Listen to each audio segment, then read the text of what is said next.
그러니 사람들이 안 속을 수가 있냐? 장소는 중국 북동쪽 선양이고요.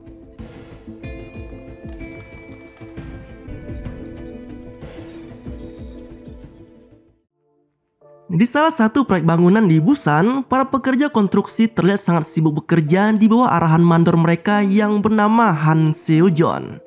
Ia dikisahkan sebagai seorang mantan polisi narkoba yang banting setir dan lebih memilih berkarir di perusahaan pengembang konstruksi itu.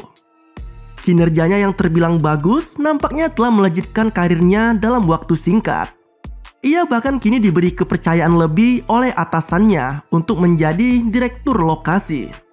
Tidak hanya kenaikan gaji hingga 20% saja, Seo-jeon juga mendapat fasilitas lain mulai dari perlindungan asuransi penuh hingga hadiah berlibur ke Seoul.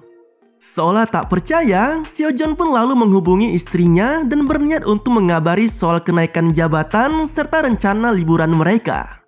Namun tampaknya kebahagiaan itu tak berlangsung lama, karena kemudian sebuah insiden terjadi di area konstruksi.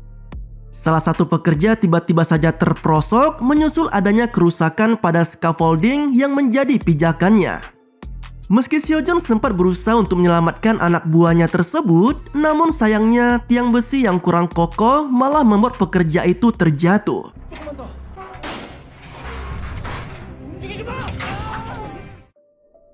Di waktu yang sama, istri Seo-jeon yang bernama Myeon tiba-tiba dikejutkan dengan telepon yang mengabarkan tentang insiden kecelakaan kerja di area konstruksi bangunan. Sosok pria yang mengaku sebagai pengacara bernama Kim Hyun-soo menyebut jika saat ini Seo-jeon tengah dimintai keterangan oleh pihak kepolisian. Parahnya lagi, mandor yang memegang tanggung jawab atas proyek tersebut juga terancam mendapat hukuman penjara karena insiden itu. Tak ingin percaya begitu saja, Myeon lalu mencoba menghubungi ponsel suaminya. Namun sayangnya, panggilan tersebut ternyata tak bisa terhubung menyusul tidak adanya sinyal di area konstruksi. Perasaan Myeon juga semakin kacau setelah ia berhasil terhubung dengan orang kantor tempat Seo-jeon bekerja, yang membenarkan tentang insiden kecelakaan yang baru saja terjadi. Tidak hanya itu, Myeon juga sempat dihubungi oleh petugas dari kepolisian pusat Busan yang mengabarkan tentang kondisi Seo-jeon, di mana suaminya itu kini harus menghadapi masalah hukum sebagai bentuk pertanggungjawabannya. Dalam kondisi panik dan bingung atas kejadian yang sedang dialaminya, Myeon lalu dihubungi kembali oleh pengacara Hyun-soo. Pria itu mengungkapkan jika semua proses hukum bisa saja digagalkan, dan Seo-jeon dipastikan akan terbebas dari ancaman hukum jika ia bisa menyogok petugas di kepolisian pusat di Busan. Tak main-main, uang sogokan yang dibutuhkan pun tidaklah sedikit. Hyun-soo mengaku setidaknya membutuhkan 70 juta won atau sekitar 800 juta rupiah untuk bisa menggagalkan ancaman hukuman yang dihadapi Seo-jeon. Myeon yang dibalut oleh kekhawatiran besar dan tak ingin suaminya dipenjara karena insiden kecelakaan kerja itu, akhirnya menyetujui saran dari pengacara Hyun-soo. Uang senilai 70 juta won atau 800 juta rupiah pun ditransfernya ke rekening kantor bantuan hukum tempat Hyun-soo bekerja. Kemudian di sisi lain, Seo-jeon bersama dengan para pekerja lainnya malah kini sedang berkumpul dan membicarakan kembali tentang insiden kecelakaan yang nyaris saja merenggut nyawa pekerja di sana. Dari sinilah diketahui bahwa pekerja yang sempat tergantung tadi ternyata masih bisa selamat setelah tangannya berhasil digapai oleh Seo-jeon. Anehnya, ponsel Seo-jeon yang sebelumnya sempat tiba-tiba kehilangan sinyal malah kini kembali normal. Ia yang mendapat notifikasi banyak panggilan dari Myeon pun akhirnya berinisiatif untuk menghubungi istrinya itu. Myeon yang mendapat telepon dari Seo-jeon pun terkejut, karena ternyata suaminya itu memberitahu jika dirinya dari tadi tetap berada di lokasi kerja tanpa sedikit pun beranjak dari sana. Bahkan Seo-jeon juga mengaku tidak mengenal sama sekali sosok pengacara yang disebutkan oleh Myeon. Merasa ada yang janggal, Myeon yang baru sadar telah menjadi korban dari aksi phishing voice lalu bergegas pergi menuju kantor bank terdekat. Phishing voice adalah penipuan melalui telepon yang sangat marak di sana. Dan sial bagi Myeon, uang yang sempat ditransfernya tadi ternyata malah sudah lebih dulu ditarik semuanya oleh pelaku penipuan itu. Parahnya lagi, aduan dilakukan Mion atas aksi penipuan yang telah merugikan dirinya seakan tak lagi mengagetkan bagi pihak kepolisian. Bukan karena mereka tak mau mengusut kasus itu, melainkan tindak penipuan phishing voice telah menjadi momok besar yang terus saja terjadi selama beberapa tahun terakhir ini. Dikisahkan, aksi penipuan phishing voice telah mengalami peningkatan pesat di Korea Selatan dengan kerugian yang dilaporkan mencapai 4 miliaran won pada tahun 2018. Jumlah itu bahkan terus meningkat menjadi 6,3 miliar won pada tahun 2019 dan 7 miliar won di tahun berikutnya. Meski aksi penyelidikan yang berbuntut dengan penangkapan sejumlah pelaku terus dilakukan oleh kepolisian Korea, namun penipuan phishing voice yang dilakukan oleh sindikat besar dan melibatkan banyak orang jelas tak mudah untuk dihilangkan begitu saja. Para pelaku penipuan bahkan tidak hanya melakukan aksinya melalui telepon saja. Sejumlah orang juga turut dikerahkan untuk turun di lapangan sehingga memungkinkan bagi mereka untuk bisa mengasak dengan cepat setiap uang yang mereka dapatkan. Kerugian yang baru saja dialami Mion nampaknya masih belum seberapa. Karena ternyata atasan Seonjeon pun diketahui turut menjadi korban dari aksi para pelaku phishing voice. Ia dilaporkan baru saja kehilangan ratusan juta won yang membuatnya putus asa hingga nekat untuk bundir.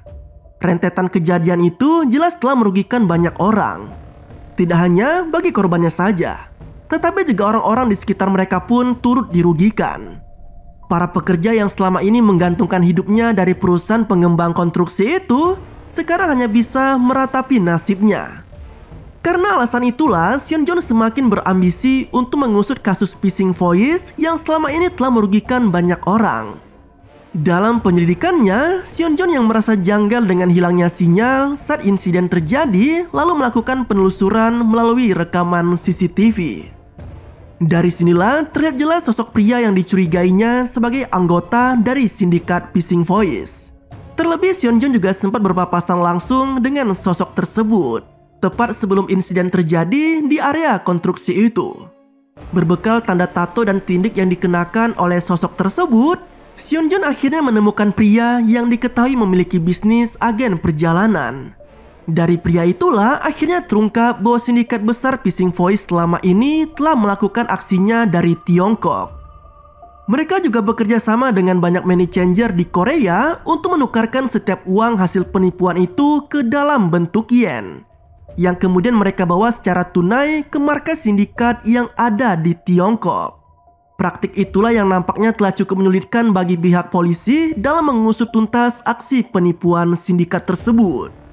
Tidak hanya itu, Seonjeon juga berhasil mendapatkan nama baru yaitu Park Dae-rim yang disinyalir turut terlibat dalam aksi sindikat penipuan phishing voice.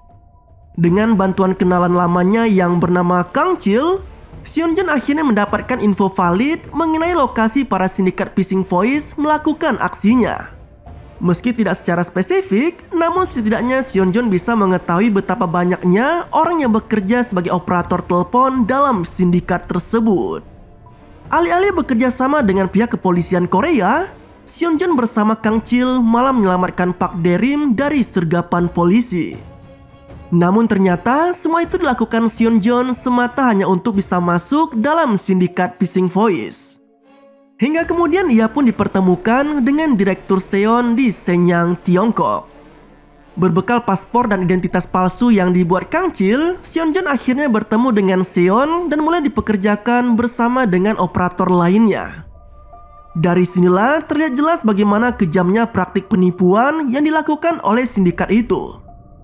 Para operator yang mayoritas berasal dari Korea dikumpulkan dalam satu ruangan khusus dengan perannya masing-masing dengan sebuah telepon. Ada yang berpura-pura sebagai korban, keluarga target, penegak hukum, pihak bank, dan sosok lainnya yang akan membuat target penerima telepon mereka merasa panik hingga mau menuruti permintaan transfer uang dari sindikat tersebut. Uniknya, saat Seonjeon mendapat giliran untuk memberikan nomor rekening tujuan transfer kepada targetnya, ia diam-diam mencabut sambungan di teleponnya dan alhasil aksi phishing voice yang dilakukannya pun gagal. Saat jam istirahat, Seonjeon mulai mendapat informasi baru dari operator lainnya mengenai peran Seon yang hanya menjadi mandor sekaligus tukang pukul yang menjaga fasilitas di sana, serta Pro Guak yang merupakan pemimpin dari bagian pengembangan dari sindikat tersebut. Dari sini juga Seonjeon akhirnya mengetahui bahwa ternyata Guaklah sosok di balik semua skenario yang digunakan untuk menjebak tiap korbannya. Bahkan pria itu juga ternyata sebelumnya sempat menelpon Mion dan berpura-pura menjadi pengacara Hyun-soo. Sementara itu di tempat lain, polisi Korea yang terus melakukan penyelidikan akhirnya berhasil menggerebek kediaman Dae-rim yang sekaligus menjadi fasilitas bagi sindikat Phishing Voice untuk melancarkan aksinya. Tidak hanya berhasil menangkap Dae-rim, polisi juga turut membawa sejumlah peralatan di tempat itu yang seketika menghentikan kerja dari para operator di Tiongkok.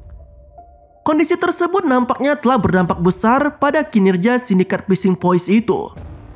Hal tersebut jelas mendapat sorotan langsung dari bos besar mereka.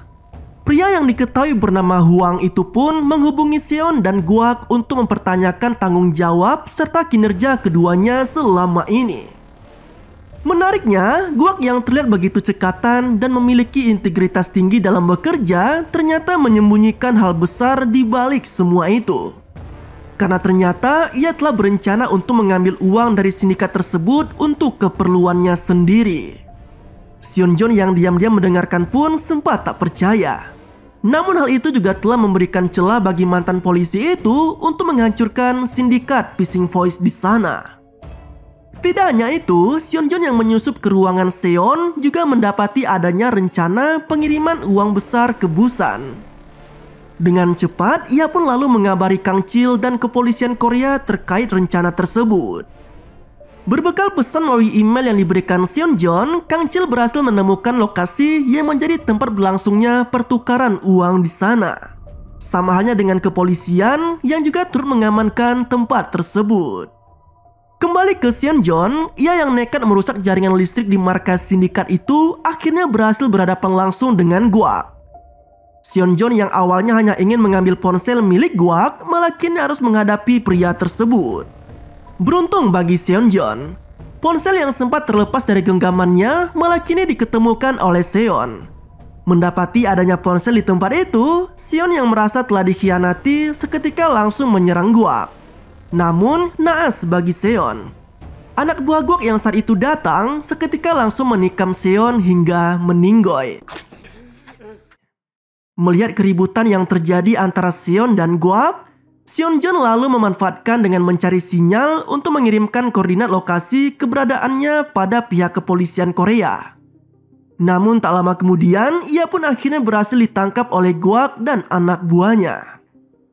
Tak butuh waktu lama bagi kepolisian Korea untuk bergerak, mereka yang telah mendapat koordinat lokasi keberadaan Seonjeon akhirnya berhasil menyergap markas sindikat Phishing Voice itu, termasuk menangkap Guak dan 150 pekerja di dalamnya. Sama halnya dengan Huang yang akhirnya berhasil dijebak polisi dan ditangkap atas semua aksi penipuan yang dilakukan bersama sindikatnya itu. Meski tidak seluruhnya bisa dikembalikan, namun dari beberapa kasus penipuan terakhir, polisi akhirnya bisa mengembalikan uang dari para korban, termasuk uang pribadi milik Mion dan Seonjeon. Tak berhenti sampai di situ saja, Seonjeon juga ternyata turut menyusup ke dalam sindikat Phishing Voice lainnya yang ada di Filipina. Atas aksi heroik itulah, Seonjeon pun akhirnya kembali diangkat sebagai anggota di kepolisian Busan. Dan film ini pun harus berakhir dengan begitu santuy.